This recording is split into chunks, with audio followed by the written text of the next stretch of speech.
നിസ്കരിക്കാനും നമസ്കരിപ്പിക്കാനും പഠിപ്പിക്കുന്നതല്ലയോ ഖുർആൻ. അത് ജനാധിപത്യം പഠിപ്പിക്കത്തില്ല എന്ന്. നിങ്ങൾ സ്വന്തം വകയിലുള്ള വേദമാണ്. ഞാൻ എന്തായാലും ഈ നാട്ടിലുള്ള സകല സാധനവും വായിച്ചിട്ടുള്ള ഒരുത്തനാണ്. അതുകൊണ്ട് അതിനെപ്പറ്റി ഒന്നും പറയണ്ട. ആരാധിക്കാൻ പഠിപ്പിക്കുന്നുണ്ടോ? ഈ നാട്ടിലുള്ള എല്ലാ വേദങ്ങളും വായിച്ച് ഈ ഖുർആനകത്തെ നാട്ടുകാർക്ക് കൊള്ളാവുന്ന ഒരു വരി പറ, കീഴടങ്ങാനല്ലാത്ത ഒരു വരി. നിന്നെ പോലെ നിന്റെ അയൽക്കാരനെ സ്നേഹിക്കണം എന്ന് യേശു ക്രിസ്തു പറഞ്ഞിട്ടുണ്ട് എന്ന് പറയുന്ന തരത്തിൽ കൊള്ളാവുന്ന ഒരു വരി പറ. ഒരെണ്ണം പറ. ഇതാണ് ഇപ്പോൾ നിങ്ങൾ ഈ വീഡിയോ കണ്ടത് കുറച്ച് മുന്നേ ഉള്ളൊരു വിഷയമാണ്. എങ്കിലും ഒന്ന് എൻ്റെ ശ്രദ്ധയിൽ ഇപ്പോഴാണ് പെട്ടത്, അതുകൊണ്ടൊന്ന് പറയണമെന്ന് തോന്നി. മറ്റാരുമല്ല, നിങ്ങൾക്കറിയാം, മലയാളികൾക്കൊക്കെ സുപരിചിതനായ ഒരു മനുഷ്യനാണ് മെത്രയ. അദ്ദേഹം പറയുന്ന ചില വാക്കുകളുണ്ട്. അദ്ദേഹം ചോദിക്കുന്ന ഒരു ചോദ്യം എല്ലാവർക്കും വളരെ വൈറലായ ഒരു സംഭവമാണ്. ഓരോ വിഷയങ്ങളെക്കുറിച്ചും സംസാരിക്കുകയും ഒരുപാട് ബുക്കൊക്കെ വായിക്കുന്ന ആളൊക്കെ തന്നെയാണ്, അതിന് സംശയമൊന്നുമില്ല. പക്ഷേ ഒരു വിഷയത്തിൽ മൂപ്പർക്ക് തെറ്റുപറ്റി. നിങ്ങൾ ആ വീഡിയോസ് കണ്ടിട്ടുണ്ടാവും, അദ്ദേഹത്തിൻ്റെ വാക്ക് കേട്ടിട്ടുണ്ടാവും. അദ്ദേഹം ചോദിക്കുന്നൊരു ചോദ്യമുണ്ട്. ഖുർആനിൽ നാട്ടുകാർക്ക് ഉപകാരമുള്ള, നിസ്കരിക്കാനും ഇതൊക്കെ പറയുന്നുണ്ട്, പക്ഷേ ആരാധന എന്താണെന്ന് ശരിക്കും പറയുന്നില്ല. അതുപോലെ നാട്ടുകാർക്ക് ഉപകാരമുള്ള വല്ലതും ഖുർആനിലുണ്ടോ എന്നാണ് മൂപ്പർ ചോദിക്കുന്നത്. നാട്ടുകാർക്ക് എന്ന് പറഞ്ഞാൽ ജനങ്ങൾക്ക്. ഞാൻ ചോദിക്കട്ടെ, അദ്ദേഹം ഒരുപാട് വായിക്കുന്ന റിസർച്ച് ചെയ്യുന്ന ആളൊക്കെയാണെന്ന് പറയുന്നത്. പക്ഷേ ഞാൻ പറയുന്നു, തീർത്തും അദ്ദേഹം ഒന്നും വായിച്ചിട്ടില്ല, അല്ലെങ്കിൽ വായിച്ചതിൻ്റെ ഉള്ളടക്കം അദ്ദേഹത്തിന് ആ മനുഷ്യന് മനസ്സിലായിട്ടില്ല. എത്രയോട് പറയാനുള്ള എന്താണെന്നറിയും, വായിക്കുമ്പോൾ ശരിയായ ഉള്ളടക്കം ഒന്നും മനസ്സിലാക്കി വായിക്കണം. അദ്ദേഹം ചോദിക്കുന്നത് ഖുർആനിൽ നാട്ടുകാർക്ക് ഉപകാരമുള്ളത് ഒന്നെങ്കിലും കാണിച്ചു തരാൻ പറ്റുമെന്നാണ്. ഒന്നല്ല, എല്ലാവരും പറയുന്ന പോലെ തന്നെ പറയാണ്, ഒരു 100 അല്ല, 1000 കാണിച്ചു തരാൻ പറ്റും. പിന്നെ അദ്ദേഹം പറയുന്നത് യേശു, നമ്മളെല്ലാ മതങ്ങളെയും എല്ലാ മതത്തിൻ്റെ ആചാരന്മാരും ബഹുമാനിക്കുന്നവരാണ്. ശരി തന്നെയാണ്. യേശു ക്രിസ്തു അദ്ദേഹം ഒരു സത്യക്രിസ്ത്യാനാണെന്ന് തോന്നുന്നു. തന്നെപ്പോലെ തൻ്റെ ആൾക്കാരനെയും സ്നേഹിക്കുക എന്ന് പറഞ്ഞ് അദ്ദേഹം ഇങ്ങനെ പറയുന്നുണ്ട്. ഞാൻ ചോദിക്കുന്നത്, ഖുർആൻ്റെ വചനം അവിടെ നിൽക്കട്ടെ, പ്രവാചക അധ്യാപനങ്ങളിൽ നമുക്കറിയുന്നൊരു കാര്യമുണ്ട്. എന്താ പ്രവാചകൻ പറഞ്ഞ വാക്ക്? അത്രയും കേൾക്കേണ്ട വാക്കാണ്.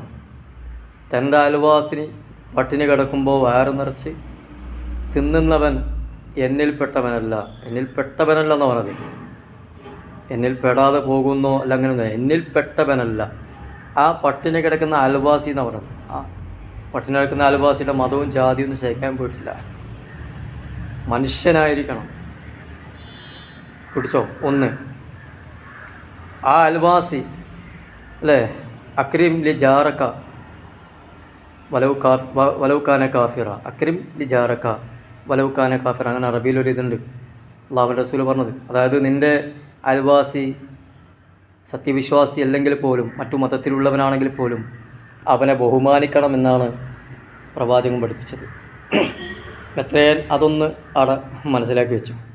അപ്പോൾ അയൽവാസി പഠനം എടുക്കുമ്പോൾ മതവും ജാതിയും നോക്കിയില്ല, അവൻ്റെ വിശപ്പ് മാറ്റിയിട്ട് നീ തിന്നാൻ പാടില്ലൂ എന്ന് പ്രവാചക വചനം. പിന്നെ ഖുർആനിലുണ്ടെന്ന് ചോദിച്ചത്, ലോകത്തെ ഏറ്റവും സുന്ദരമായ വാക്കാണ് ഖുർആൻ പറഞ്ഞത്. നമുക്കറിയാം എന്താണെന്നറിയാം, മാതാപിതാക്കളെ അവരോട് നിങ്ങൾ കരുണ കാണിക്കണം. അവർ നിങ്ങളോട് ചെറുപ്പത്തിൽ നിങ്ങൾ എങ്ങനെയാണോ നിങ്ങൾ നോക്കിയത്, കരുണ കാണിച്ചത്, അതിൽ ഹിന്ദുവെന്നോ മുസ്ലിമെന്നോ എന്നല്ല പറഞ്ഞത്. നിൻ്റെ മാതാപിതാക്കളോടെന്ന് പറഞ്ഞത്. അത് ലോകത്തിലെ എല്ലാ മാതാപിതാക്കളും പെട്ട്, അച്ഛനും അമ്മയും പെട്ട്, ഉപ്പയും ഉമ്മയും പെട്ട്, അപ്പയും അമ്മയും പെട്ട്. ഇത് ഖുർആനിൽ വളരെ വ്യക്തമായി പറയുന്നുണ്ട് അല്ലേ? അപ്പോൾ മാതാപിതാക്കളോട് കരുണ കാണിക്കണം, മാതാവിൻ്റെ കാലിൻ്റെ കീഴിലാണ് സ്വർഗം എന്നൊക്കെ പറയുമ്പോൾ ഇത് മൊത്തത്തിലാണ്. ഒന്നും കൂടി പിടിച്ചു, ഖുർആനിൽ ഉപസംബോധന ചെയ്യുന്ന ചില സന്ദർഭങ്ങളുണ്ട്. അതിൽ പല രീതിയിലാണ്. ചില സ്ഥലങ്ങളിൽ യാ അയ്യുഹല്ലദീന ആമനു, വിശ്വാസികളായ കൂട്ടക്കാരെന്നാണ്. എന്നാൽ അധികം മിക്ക സ്ഥലങ്ങളിലും എത്രയാൻ കേൾക്കണത് കാണാം, യാ അയ്യുഹന്നാസ്, ഓ ജനങ്ങളെ, നാട്ടുകാരെ. ജനങ്ങൾ എന്ന് പറഞ്ഞാൽ നമുക്കറിയാം എല്ലാ നാടും പെട്ടു. ജനങ്ങളെ എന്ന് വിളിക്കുന്നത് നാട്ടുകാരെ എന്നാണ്. അപ്പം എല്ലാവരും വിളിച്ചിട്ടാണ് ഉടയ തമ്പുരാൻ, ദൈവം തമ്പുരാൻ, അള്ളാഹു അഭിസംബോധനം ചെയ്യുന്നത്. വേറൊന്നും കൂടി പറയാം, ഈ ഒരു അഭിസംബോധനത്തിലാണ് നമ്മുടെ ലോകത്തിൽ അറിയപ്പെട്ട അമേരിക്കയുടെ ചാമ്പ്യൻ, ഗുസ്തി ചാമ്പ്യൻ, ലോക ബോക്സിംഗ് ഇതിഹാസം കാഷ്യസ് ക്ലേ, അതായത് പിന്നീട് ഇസ്ലാമിലേക്ക് വന്ന മുഹമ്മദ് അലി എന്ന് പറയുന്ന ബോക്സിംഗ് ഇതിഹാസം, ഇസ്ലാമിലേക്ക് അദ്ദേഹത്തെ ആകർഷിച്ച ഒരു വചനമാണ് യാ അയ്യുഹന്നാസ്. അതിന് വലിയ ചരിത്രമുണ്ട്. അമേരിക്കയിലെ ടോക്കിയോയിലൊരു ഹോട്ടലിൽ അദ്ദേഹം ഭക്ഷണം കഴിക്കാൻ പോയപ്പം അദ്ദേഹം ഇരുന്ന സീറ്റ്, ആ ഇരുന്ന സീറ്റിൽ ആ ഒരു പെണ്ണ് വന്നിട്ട് ഭക്ഷണങ്ങളൊക്കെ വിളമ്പുന്ന ആ ഒരു സ്ത്രീ വന്നിട്ട് പറയാണ്, ഇത് വെളുത്തവൻ്റെ സീറ്റാണ്, നിങ്ങൾക്കപ്പുറമാണ് സീറ്റ് എന്ന് പറഞ്ഞപ്പോൾ അദ്ദേഹം തൻ്റെ മെഡൽ പോലും വലിച്ചെറിഞ്ഞു എന്ന് ചരിത്രം കാണാം. എന്നിട്ട് അദ്ദേഹം നേരെ പോയത് അമേരിക്കയിൽ നടക്കുമ്പോൾ പള്ളിയുടെ മുൻവശത്തെത്തുമ്പോൾ അദ്ദേഹത്തെ അത്ഭുതപ്പെടുത്തിയൊരു കാര്യമുണ്ട്. ആ പള്ളിയുടെ അകത്തളത്തിൽ കറുത്തവനെന്നോ വെളുത്തവനെന്നോ ഉയരം കുറഞ്ഞവനോ വലിയവനെന്നോ ഒന്നുമില്ലാതെ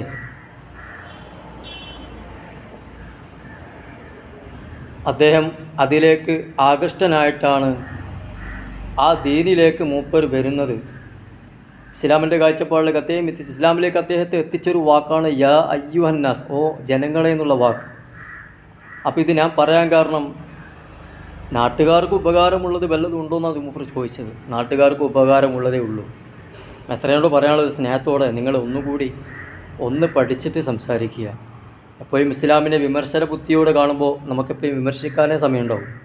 അതുകൊണ്ട് പരമാവധി ഇസ്ലാമിനെക്കുറിച്ചും ഖുർആനെക്കുറിച്ചും ഒന്നായത്തിൽ പഠിച്ചാൽ തീരുന്ന പ്രശ്നമേ ഉള്ളൂ. ഇൻഷാ അല്ലാഹ് വീണ്ടും അടുത്ത വീഡിയോസായിട്ട് കാണാം. അതുവരെ അസ്സലാമു അലൈക്കും.